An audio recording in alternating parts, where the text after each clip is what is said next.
আমরা যেহেতু জমজ ছিলাম মাকে আলাদা ট্যান্ট্রাম দিয়েছি। এখন নেহাত এক জায়গায় দুজনকে দেখে না, কিন্তু যখনই লোকজন আমাদেরকে একসাথে পেয়েছে, সেম কোয়েশ্চেনের যেরকম বানানো থাকে না, তোদের একসাথে শরীর খারাপ হয়, একসাথে খিদে পায়। হ্যাঁ, এগুলো তো আমারও প্রশ্ন, এগুলো কি সত্যি একসাথে শরীর না খারাপ হয় না। দোয়েলের সিনিয়র, ওরা বলেছে যে চল নন্দন যাবি, দোয়েল বলেছে না যাবো না।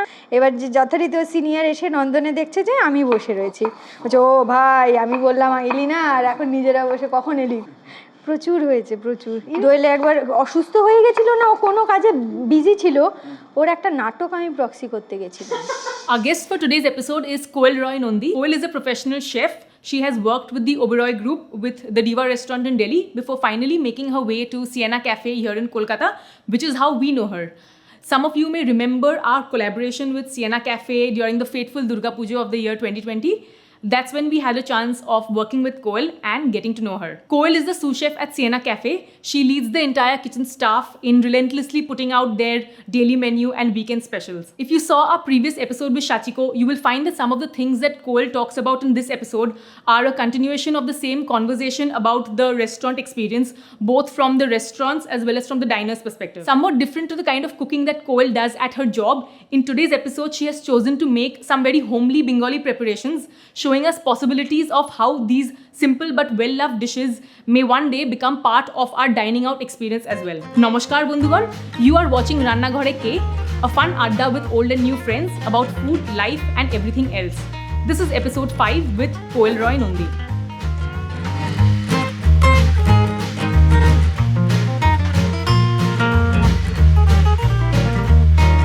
এই শিলনোড়াটা খাসা হয়েছে, বাট এটাকে কিভাবে বাড়িতে ট্যাকেল করে। এটা আমার ঠাকুমার অ্যাকচুয়ালি, এটা অনেক পুরনো, শিলিগুড়ি থেকে এনেছিল প্রায় 30-35 বছর আগে। খাঁজ রয়েছে, এই যে এই খাঁজগুলো, এটা কি ধার দেওয়া? মানে এটা কিছুদিন আগে দেওয়া হয়েছে। আমি বললাম ছোটটা দাও, মা বলছে না ছোটটাতে কচু বাটতে অসুবিধা হবে।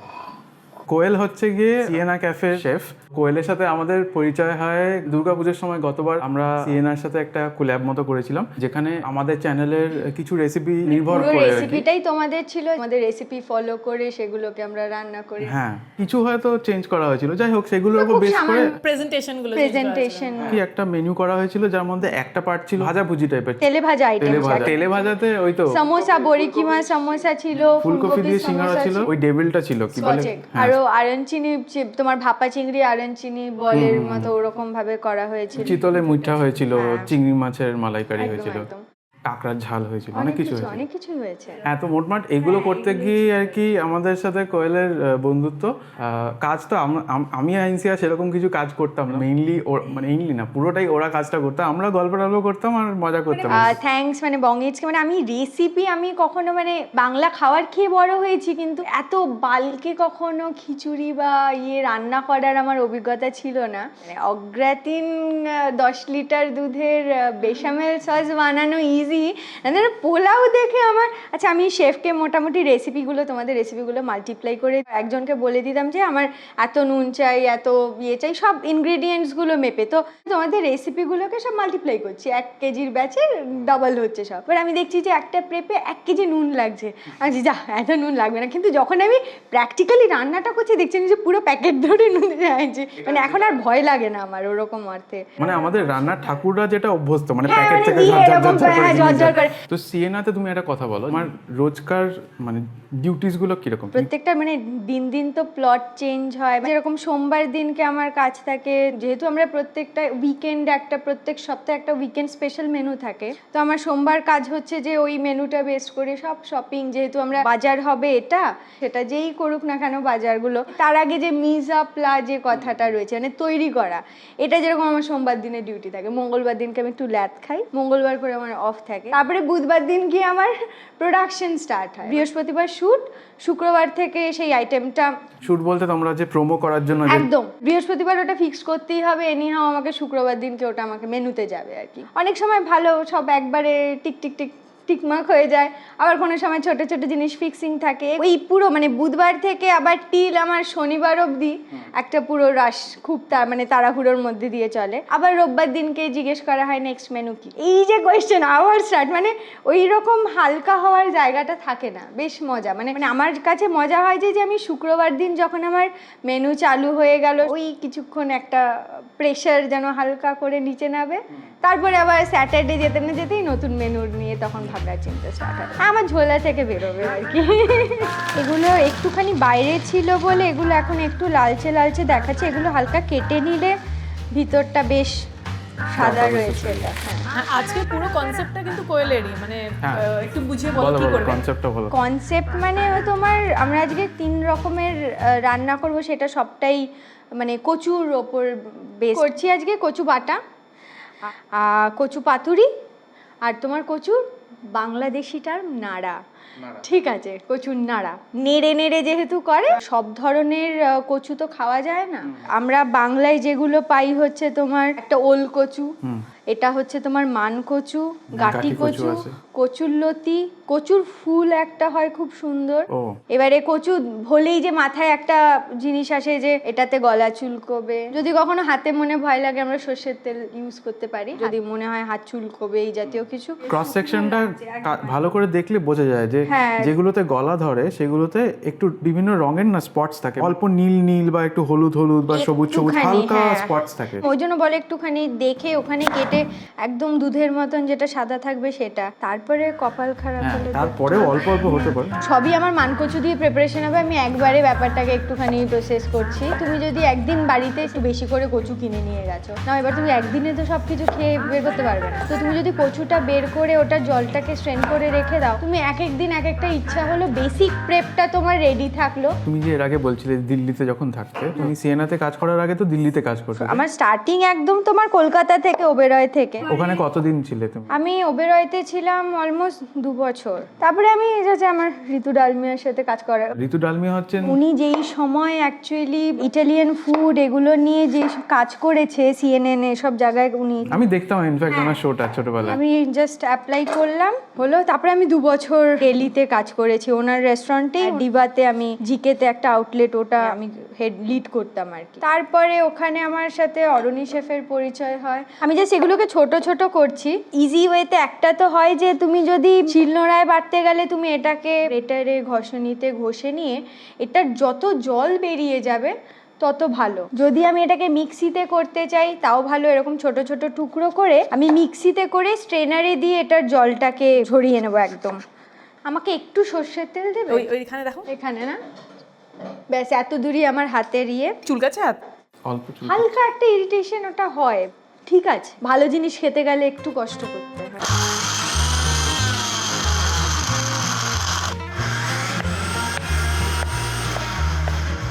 আমি এটা ওখানে নিয়ে যাই, ওখানে একটা বোলের ওপরে, এটাকে মা বলে চাপতে হয় না, এটা জাস্ট নিজের মতন থেকে যতটা জল বেরোবে ততটাই ঠিক আছে, মানে চাপাচাপির কোনো দরকার নেই। বেশ সুন্দর লাগছে কিন্তু দেখতে, ছানার মতো। হ্যাঁ হ্যাঁ, ছানার মতো হয়েছে। এবারে আমি সর্ষে, কাঁচা লঙ্কা, নারকেল দিয়ে বাটবো শিলনোড়াতে। প্যাচুলোটা কোথায় রাখলাম? এর মধ্যে রাখবো লঙ্কাগুলো। সরি, তোমার ঘর নোংরা হবে একটু একটু।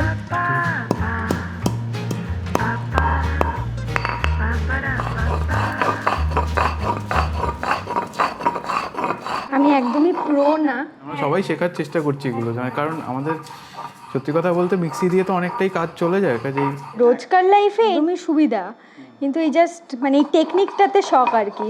খুব ভালো শিলনোড়াটা, এত বড়, এত সুন্দর, আর এত ভালো শার্প করা, মোস্টলি সব ফ্ল্যাট হয়ে যায়। এটা আমার ঠাকুমার কেনা, শিলিগুড়ি থেকে অনেক বছর আগে, দাদুর যখন পোস্টিং ছিল ওখানে, মানে রীতিমতো যেখানে যাচ্ছে সেখানে সাথে সাথে করে যাচ্ছে। মানে আর এই শিলনোড়া শিল কাটার যে লোক, এও তো চলে যাচ্ছে আস্তে আস্তে। এই যে এত সুন্দর ডিজাইন করে শিল কাটা, এখানে মাছের যে ডিজাইন, তুমি শুনেছো নাকি জানি না, মানে শীতকালের দিকে তো আরো বেশি করে শিল কাটাবেন, আর সেটা ওরা এরকম ভাবে বলে শিক্ষা নেবেন শিক্ষা নেবেন, শোনা যায় না। আমাদের পাড়ায় কি বলতো, শিলকাটো শিলকাটো এরকম বলতো। তোমার কি মনে হয়, তুমি রেস্টুরেন্টে গিয়ে তুমি কতটা এটার ভ্যালু দেবে? তোমার কি মনে হয়? যেটা আগে একটু কথা বলছিলাম, যে আমরা ভাবি যে যে কাজটা আমার মা ঠাকুমা আমার জন্য ফ্রিতে করে দিচ্ছে, সেটা আমি কেন কাউকে টাকা দিয়ে দেবো? যে ওরা যে আনপেড লেবার করে যাচ্ছে, ওটা ওটা সেটা তো সঠিক নয়। এই যে কিশোর যখন মাস্টার শেফে তোমার পান্তা ভাত করলো, কত লোক রেগে গেছে যে এই কি পান্তা ভাত, আবার এটা বাঙালি এত রান্না থাকতে পান্তা ভাত করছে গিয়ে। পান্তা ভাত ভালোবাসে, কিন্তু চায় না যে এটাকে একটা গ্লোবাল একটা প্ল্যাটফর্মে এটাকে দেখানো। বাঙালি খাবারের যে ভ্যারাইটি যেটা রয়েছে, যেটা আমরা বাড়িতে খাচ্ছি, সেইটা রেস্টুরেন্টে আমরা এখনো দেখতে পাচ্ছি না। মানে সবাই ওই লুচি, কষা মাংস, ওইটুকুনি, ডাক বাংলো চিকেন। আমি জানি না আমরা কজন ঘরে ডাক বাংলো চিকেন বানিয়ে খাই। সেটার এবার কারণটা আমি তোমাকে জানতে চাইছিলাম যে তোমার কি মনে হয় যে অনেকে যেটা বলে যে বাঙালি খাবার যে ধরনের খাবার সেটাতে নাকি ওই স্কেলে রান্না করা সম্ভব না, মানে এত সূক্ষ্ম সবকিছু এত মানে নিখুঁতভাবে করতে লাগে যে রেস্টুরেন্ট স্কেলে এরকম বানানো যায় না। ফাইন ডাইনে যেটা হয় যে একটা প্লেটে ছোট থেকে ছোট জিনিস সেটাকে ইম্পর্টেন্স দিচ্ছে, সেটা মানে গার্নিশটা বানাতেও দেখো গিয়ে একজন সারাদিন ধরে ওখানে একজন শুধু গার্নিশই বানিয়ে যাচ্ছে। রেস্টুরেন্টটা কি তাহলে বাঙালিরা কচু বাটার জন্য পয়সা দেবে না বলে কচু বাটা করছে না নাকি? খানিকটা তাই বলতে পারো। মানে আমরা আশেপাশে যা দেখি, তুমি ভাবতে পারো কলকাতার মতন জায়গায় যেখানে আমাদের এত সবজি আছে, সেখানে একটা ভেজিটেরিয়ান ডিশ মানে রেস্টুরেন্টে কি সার্ভ হবে ওটা নিয়ে একটা কিন্তু মানে রীতিমতো চিন্তা করতে হয় যে পয়সা দেবে কিনা লোকে। তো বহুবার শুনতে হয়েছে যে আর মাছের চপ ভাই কেন এত টাকা দিয়ে খাবো, আমার নর্থ ক্যালকাটায় পাওয়া যায়। যে এই যে চপের দোকানগুলো, এগুলো আমাদের সবারই খুব প্রিয় দোকান। হ্যাঁ, ছোটবেলা থেকে খেয়ে বড় হয়েছি। নিশ্চয়ই, আমি কখনোই ছোট করছি না। কিন্তু ওরা যে দামে জিনিসটা দিতে পারছে সেটা কি সত্যি ওই দামে বিক্রি হওয়ার কথা কিনা, এটা তো একটা প্রশ্ন থেকে যায়। ওখানকার যারা কর্মচারীরা কাজ করছে তারা কত টাকা মাইনে পাচ্ছে, তাদের জীবনটা কিরকম, এই ধরনের যে লেবারটা সেটাকে আমরা ধরেই নিচ্ছি যে এটা সস্তায় হবে, এটার জন্য আমি পয়সা দেবো না। এটাতে আমি কেন পয়সা দেবো? আমার ভ্যালু নেই, আমার কাজ, আমার লাইফস্টাইল, মানে আমার তাহলে ভালো হতে পারে না। আরেকটা ব্যাপার হচ্ছে আজকে মাস্টার শেফে কিশোর যেটা করলো তার ফলে হয়তো আরো কিছু লোক ভারতবর্ষে বসে পান্তা ভাতটা বিক্রি করতে পারবে। একটা কমন গোল হয়তো সবারই রয়েছে আর কি। না, কিন্তু গোল এটাও থাকা উচিত না যে কোনো ফাইন ডাইনিং রেস্টুরেন্টে সেই খাবারটা পাওয়া গেল না মানে ওই খাবারে কোনো ভ্যালু নেই। কারণ লোকে তো বাড়িতে বানিয়ে খাচ্ছে এন্ড দ্যাট হ্যাজ ভ্যালু। মানে এই যে ইলিশ মাছ, রিবন ডিলিশ, মানে এটা খুবই ফেমাস একটা মানে সিগনেচার ডিশ, স্মোকড হিলসা, যেটা এটা কোথাও কি কম্প্রোমাইজ না? আমার ইলিশ মাছটাকে আমি খাওয়াবো, সে কাটা খেতে পারবে না বলে আমি তার কাটা ছাড়িয়ে দিলাম, কিন্তু সেটা কি টেস্ট প্রোফাইল? 100 বার কম্প্রোমাইজ। আজকে আমরা যদি জাপানের খাবার বুঝে শিখে সেই খাবারটা খেতে কিভাবে শিখতে হয়, চপস্টিক কিভাবে ব্যবহার করে, আমরা ফ্রেঞ্চ খাবার শিখছি, ফ্রেঞ্চ খাবারের এত রকমের চিজের তফাৎ বুঝতে শিখছি, চাইনিজ খাবারের মধ্যে আমরা চাইনিজ প্রভিন্সগুলো আলাদা করে চিনতে শিখছি যে হ্যাঁ শেজওয়ান এটা হুনান, এতটা যাচ্ছি। অথচ ভারতবর্ষে ছেড়ে দাও, শুধু পশ্চিমবঙ্গের যে বিভিন্ন ধরনের খাবার সেটার যে তফাৎগুলো রয়েছে বা ভ্যারাইটি রয়েছে সেটা আমরা নিজেরা ভ্যালু দিই না। এটা একটা সবথেকে বড় প্রবলেম। আমরাই ধরে নিচ্ছি যে কেউ করতে পারবে না, খেতে পারবে না। সরষের ঝাঁঝটা যতটা দরকার আছে ঝাল দেওয়া যাবে না। হ্যাঁ, দেওয়া যাবে না। ঘরে কাকিমাকেও বাটবেন তখন দেখবে এই মোশনটা কিন্তু খুব তাড়াতাড়ি হয়। যেহেতু আমি সবসময় বাটি না, আমাকে হাত দিয়ে বারবার স্ক্রেপ করতে হচ্ছে। মানে এটা কিন্তু বাটারই এমন একটা যে আমি এইখানে দিয়ে পাঠাচ্ছি, আবার এখান থেকে নিয়ে যাচ্ছি, কিন্তু আমার কিন্তু ওটা তাড়াতাড়ি খুব একটা হচ্ছে না, মানে খুব কনসিয়াস ওয়েতে আমাকে নিতে আর করতে হচ্ছে।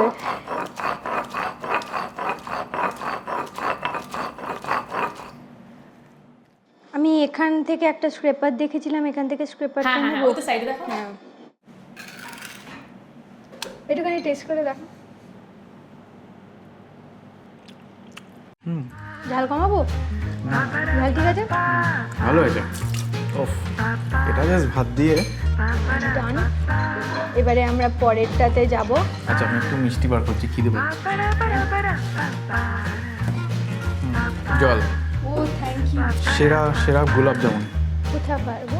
হাজি আলাউদ্দিন হচ্ছে অরিজিনাল দোকানটা হচ্ছে কলুতলায়, আর এখন ওরা একটা বেগবাগানের ওখানে পাকসাকাস বাজারের ওখানে একটা দোকান খুলেছে। বাহ, মাখো জল আর মিষ্টি খেয়ে আবার কাজ করতে হবে। তো এরপরে কি করব, একটা বোলের মধ্যে কচু, ডাল বাটা, ধনেপাতা কুচি, কাঁচা লঙ্কা বেটে নিয়েছি সব একসাথে, পাতুরির জন্য ম্যারিনেশন। বাটি দেবো? বাটি থাকবে না, এবারে তো ডাইরেক্ট। বেশ দেরি হবে আজকে খাওয়া দাওয়া। হ্যাঁ, আমার কোনো অসুবিধা নেই।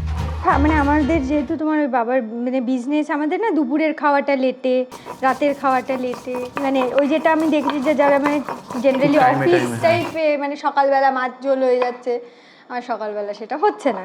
মানে আমাদেরও ডে স্কুল ছিল, কাজে সকালবেলা ভাত খেয়ে স্কুলে যাওয়ার ব্যাপার ছিল, কিন্তু ওই মানে সেটা সিদ্ধ ভাত। মাকে তো বেশ বেলা করে আমি খেতে দেখেছি ছোটবেলায়, 3:30, 4টে, 4:30। হ্যাঁ, তোমার বাংলাদেশে যে বলছিলে তোমাদের ফ্যামিলি আছে, তো তোমরা কত ঘন যাও? প্রত্যেক বছর যাও না? না, মানে আমাদের তো পড়াশুনোর জন্য খুব এটা, কিন্তু আমার বাবা যেরকম প্রত্যেক বছর যায়, গিয়ে কোভিডের সময় আমার বাবা দুজনেই 7 মাস আটকে ছিল। গেদে আর দর্শনার মাঝখানে একটা নো ম্যানস ল্যান্ড টাইপের, মানে আমি যখন বাংলাদেশে ঢুকেছি আমি খুব ফিল করার চেষ্টা করেছি কি আলাদা একটা, মানে হতে তো পারে না এরকমভাবে আলাদা, ভাষা এক, আমার মানে সেই একই রকম দেখছি, আকার দেখছি সেই তো বাকি সেই একই রকম, রিক্সা প্রচুর রিক্সা চলে, আর রিক্সাদের মানে প্রচন্ড। এটা কোথায়? বাংলাদেশে, ঢাকাতে। ওরে বাবা, রিক্সা মানে উড়িয়ে উড়িয়ে নিয়ে যাবে। মানে ইলিশ মাছ ওখানে যা আমি গল্প তবে হ্যাঁ, শুনেছি আর মানে ইউটিউবে যা ইলিশ মাছ ভিডিও দেখেছি, চাঁদপুরের ইলিশের মানে কি অদ্ভুত ফ্যাটি, কি অদ্ভুত তেল, আর এত বড় বড় এক একটা পোয়া মাছ, পোয়া ভোলা যেটাকে বলে, মাথায় দাঁত থাকে যেটা। হ্যাঁ হ্যাঁ, কি অসম্ভব টেস্ট মাছটাতে। থালাতে দৌড়ছে না ব্যাপারটা, এরকম স্ট্রেট করে রাখলে হবে না, ওকে এরকম বেন্ড করে রেখেছি আমি, যে দেখেই মানে মানে অবসেশন একটা, মানে ওরকম সাইজের একটা মাছ। তবে এই কোভিডের জন্য ব্যাপারটা, আমার বাড়িতে নইলে প্রত্যেকবার বাংলাদেশ থেকে ইলিশ আসে। মমতা ব্যানার্জিরও আছে, শেখ হাসিনা পাঠায়। ও আমার কাকু পাঠাতো, ঠিক আছে, সল্ট ফল দিয়ে 6টা ইলিশ, 6টা-7টা ইলিশ, মানে এখানে তো বড় ফ্যামিলি, সবাই হার্ট অ্যাটাক হয়ে যাবে হঠাৎ করে 6টা ইলিশ দেখলে। কলকাতার লোকের এখন যেরকম অবস্থা।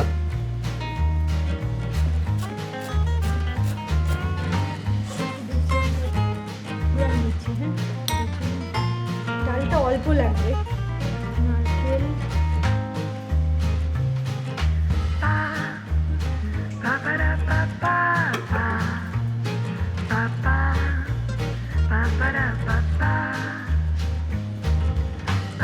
জেনারেসলি লঙ্কা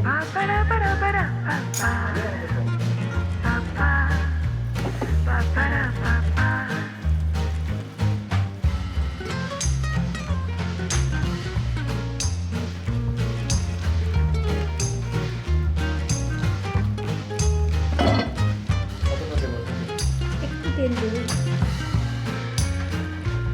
ব্যাস না।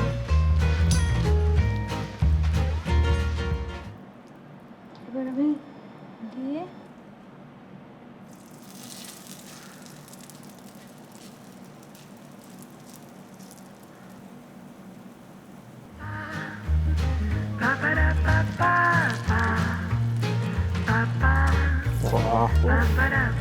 মাখন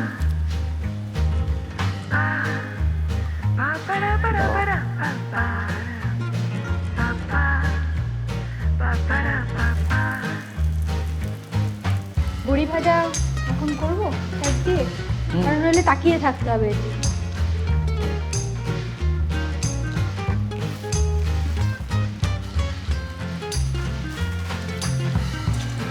বড়ি চূড়া ওড়িশার একটা বিখ্যাত রেসিপি, আমি কাকিমার হাতে প্রথম খেয়েছি। পেঁয়াজ কাটবো, পেঁয়াজ একদম Fine ফাইন chop. স্লাইস।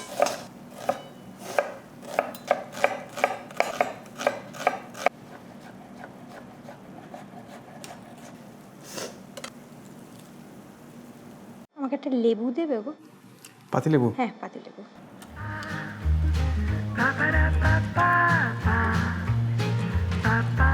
লও।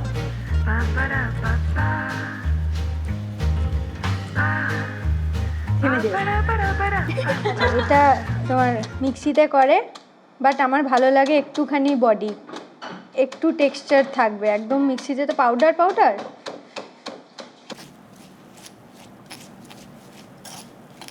চাকনা চাকনা ফিল দিচ্ছে এটা। আমিও খুব রিসেন্ট খেয়েছি, লেমন জুস দেয়নি, আমার মনে হলো লেমন জুস দেওয়াতে ব্যাপারটা খুব দারুণ চাটচাট মতো অসাধারণ। এই আমিও খেতে প্লিজ। গরম ভাত দিয়ে বেশ মজা লাগে এটা খেতে। কতটা রসুন লাগবে? এটা না একটু দেবো? হ্যাঁ, এই এগুলো দিয়ে দেবো? না না, হতে পারবো না।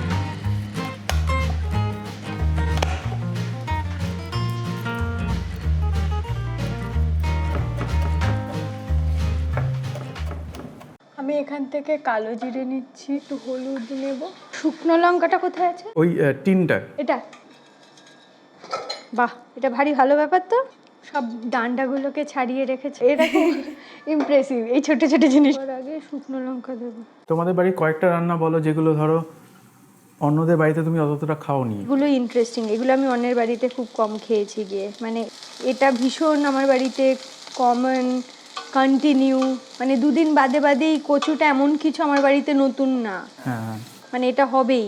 আর এগুলো সত্যি কথা ছোটোবেলায় অত বেশি এটাতে নিয়ে কোনো এক্সাইটমেন্ট হতো না, মানে এখন ভালো লাগে এগুলোর আস্তে আস্তে টেস্ট। সেটা মনে হয় সবারই হয় হ্যাঁ, আমাদের, এটা বয়সের সাথে সাথে। ছোটবেলায় কার আর তিতো খেতে ভালো লাগে, জোর করেই মোটামুটি খাওয়ানো হয়। আমি দাদাকে থ্যাংক ইউ বলে আসবো, দাদা কচুটা ভালো দিয়েছেন। হ্যাঁ সত্যিই ভালো কিছু, দারুণ, পুরো মিষ্টি দেখে পুরো মিষ্টি মনে হচ্ছে, কিন্তু হ্যাঁ একদম সন্দেশ, কেসারি ফেসারি মতো বা ওরকম। এটা না কুমড়ো দিয়েও ভালো লাগে খেতে, ওটাকে আমরা কুমড়োর নাড়া বলি। কুমড়োর বুকা যেটা থাকে, যেটা মোস্টলি আমরা ফেলে দিই, বীজটা সহ না বীজ ফেলে? বীজ ছাড়িয়ে নিয়ে সর্ষের তেল, কালো জিরে, শুকনো লঙ্কা, রসুন ফোড়ন, বুকাগুলো সব দিয়ে ভালো করে ঘুটে নাও, নুন হলুদ চিনি, চরম খেতে লাগবে। চলো ঠিক আছে তাহলে বন্ধ, ডান। আচ্ছা, আমি যদি ফাইনাল প্লেট করতে চাই, একটা কুয়েনেল দেব, কুয়েনেলের সাথে একটু রাইস। এইরকম এর থেকে ভালো প্লেট আমাদের নেই। এই বাবা, এই ভালো প্লেট, আর দরকার নেই আর। আমি এই সাইডে এটা দিচ্ছি, হ্যাঁ এই সাইডটা দিচ্ছি তোমার ফটোর জন্য।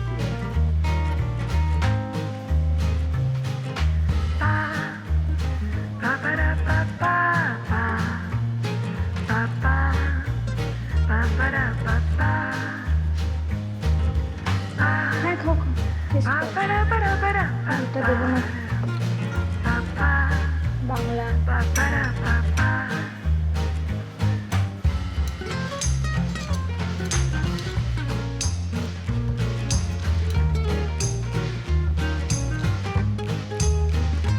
জানি না কিরকম হচ্ছে, এটা ভালো ছিল। তোমার এখানে নারকেল বাটা গেছে 30 গ্রামের মতন। কারণ এখানে তো খাবার থাকবে। ইয়ো কোথায়? ও 1 ঘন্টা, ঠিক আছে বলছে 1 ঘন্টা পরে আসছে। আমরা তাহলে খাচ্ছি নাকি?